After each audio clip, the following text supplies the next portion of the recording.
You went under on a Wednesday in April. You didn't know it was the last Wednesday you'd experience for a decade. You didn't say goodbye to anything. You didn't finish the conversation you were having. You didn't notice the specific quality of the light in the room, or the temperature of the air, or what song was playing somewhere nearby, because you had no reason to notice those things. They were just the background of an ordinary Wednesday. Then something happened to your brain. A car accident. A fall. An aneurysm rupturing without warning at a moment that felt, from the outside, completely routine. And the lights went out. For 10 years, the world kept moving. You didn't. And then, on a Tuesday in April, a decade later, you opened your eyes. This is what happens next. Hour 1. The waking. It doesn't feel like waking up. It doesn't feel like anything at first. There's no dramatic gasp, no sudden rush of awareness, no moment where consciousness floods back in like a switch being thrown. That's the movie version. The real version is slower, murkier, and considerably more confusing than anything a script could prepare you for. There's light. Painful, ordinary fluorescent light that your eyes haven't processed in 10 years. They don't adjust quickly. Your eyelids, which have been moving in small, reflexive ways throughout the coma, responding to stimuli you were never aware of, now open further than they have in years, and the light hits a visual system that's been operating in a kind of screensaver mode and now has to reboot. There are sounds, voices, machines beeping, a quality of ambient sound that your auditory cortex receives and cannot immediately organize into meaning. Your brain is trying to reconstruct language comprehension from the ground up. The words people are saying are English. You can tell they're English. But the specific meaning of the specific words is arriving seconds after the sounds, like subtitles with a lag. There are faces above you. One of them is your mother. She is considerably older than the last image your brain has of her. For a moment, your brain struggles to reconcile the two. The face recognition system searches its database and finds the closest match. But the match isn't perfect because 10 years have passed and the person above you has aged a decade while the person in your memory hasn't. The gap between the face you remember and the face above you is a specific kind of shock that nobody prepared you for. She says your name. You recognize your name. That's the first thing that lands cleanly. Your name. You are still you. Something about that is the most important thing that has happened in 10 years. Day 1. The body. Here's what nobody tells you about being in a coma for 10 years. Your body has been maintained. The nurses turned you every 2 hours to prevent bed sores. A feeding tube kept you alive. A catheter managed bodily functions. Physical therapists moved your limbs passively to maintain some circulation. Your heart beat. Your lungs breathed. Your kidneys filtered. The biological machinery ran, kept running by people you never saw doing work you'll never be able to fully account for. But muscle without use doesn't hold. Muscle without the signals of voluntary movement, without the constant microcontractions of a body that's choosing to move, atrophies, shrinks. In the weeks after a coma begins, muscle loss starts almost immediately. Over months and years, the deterioration is profound. The muscles in your legs, which once carried your full weight through the ordinary physics of a standing human life, are a fraction of what they were. They have lost, over a decade of disuse, both mass and the neural pathways that controlled them with any precision. You try to lift your arm. It moves. Barely. With enormous effort, a trembling, imprecise, exhausting movement that covers about 6 inches before your arm falls back. You try again. Same result. The nurse tells you this is normal. Normal, you think, is not the right word for any of this. You cannot swallow properly. 10 years of a feeding tube means the muscles and reflexes involved in swallowing have been inactive long enough to need relearning.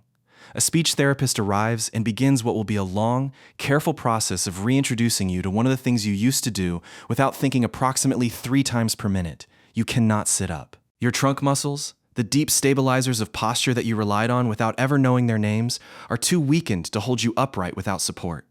A physiotherapist helps you into a semi-reclined position and holds you there while your body slowly relearns what upright feels like.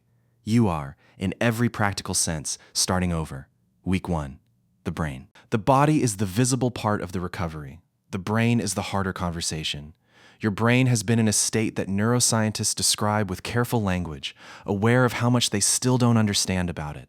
The connections between regions that normally communicate constantly, the networks that process attention, language, memory, executive function, have been running at reduced efficiency, like a house where the electricity is still technically on, but most of the circuits have been switched off. Waking up doesn't restore those connections instantly. The brain has to rebuild them using a mechanism called neuroplasticity, the brain's ability to form new connections and reassign functions to undamaged areas when damaged ones can't do the work. This process was happening slowly throughout your coma, which is one of the reasons long-term coma patients can sometimes wake up at all. The brain was never completely still. It was working, slowly, to repair what it could. But 10 years of reduced activity means there is a lot of rebuilding to do.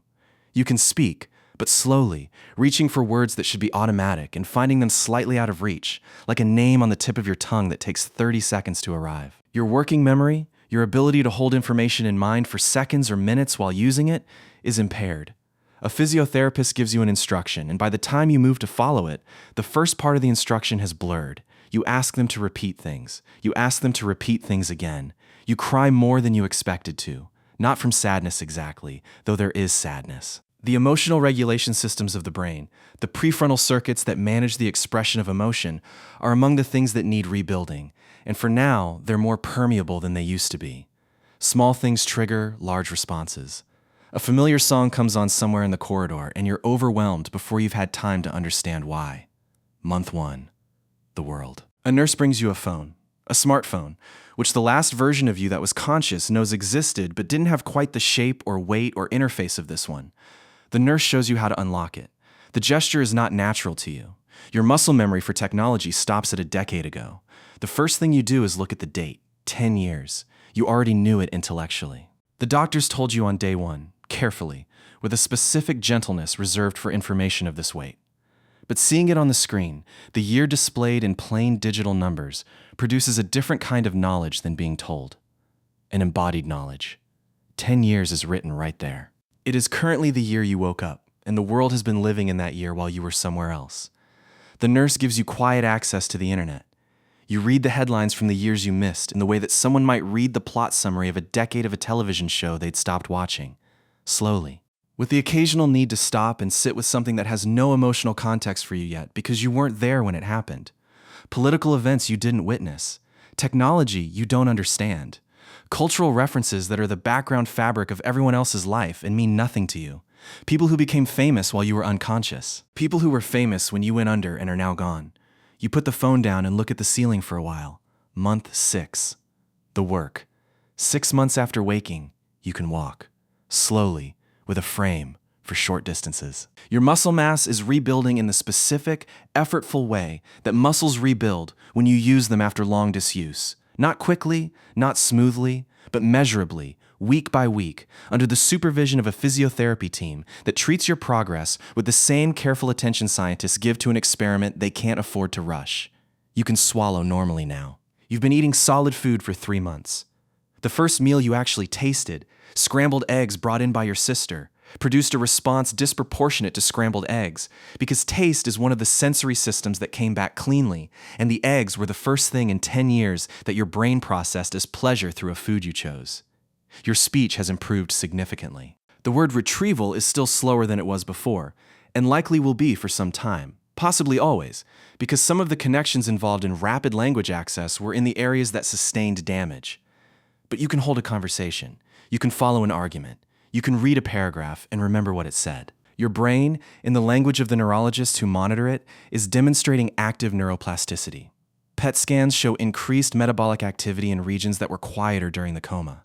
The brain is building new roads around the damaged ones, finding alternate routes to the same destinations. It does this because the brain is, above almost everything else, a problem-solving machine, and the problem of how to function is one it never stopped working on. Year 1. The new life. A year after waking, you're living in a flat adapted for your current physical abilities, attending outpatient rehabilitation 3 days a week, and negotiating daily the specific experience of being a person whose internal timeline and the external world's timeline are a decade out of sync. The people who stayed are the revelation of this year. Your mother, who sat beside you for 10 years during visiting hours, who talked to you because the research suggested there might be something worth talking to. Your best friend, who came every week for the first 3 years before the visits, necessarily became less frequent, who was there within an hour of the call that said you were awake. People who held the thread of you while you couldn't hold it yourself. The people who moved on are not a surprise and not a wound. Exactly. Life moved on because it had to. Relationships that couldn't survive a decade on hold didn't survive it. You don't hold this against anyone. You've had to relearn enough things already without adding resentment to the list. What surprises you, what nobody told you would be the most disorienting part, is not the physical recovery or the technology or the missing decade of cultural reference. It's the feeling that the person who went under on that Wednesday in April is a different person than the one who woke up on that Tuesday. Not unrecognizably different, the same in the ways that matter, but altered in the way that any person is altered by 10 years of experience. Except your 10 years didn't happen the way other people's 10 years happen. They happened to you differently. In the dark, in a bed, while people you loved held a version of you that was breathing and present and entirely, unreachably gone. The reckoning. Manira Abdullah woke up after 27 years. Terry Wallace woke up after 19, speaking his daughter's name in a voice that came back before almost anything else did. There are people who wake up after months, people who wake up after years, people who never wake up.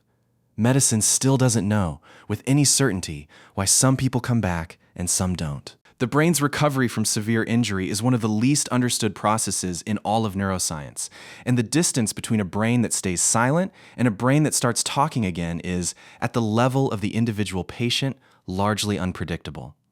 What they do know is that the brain doesn't stop trying, even in a coma, even in years of apparent stillness.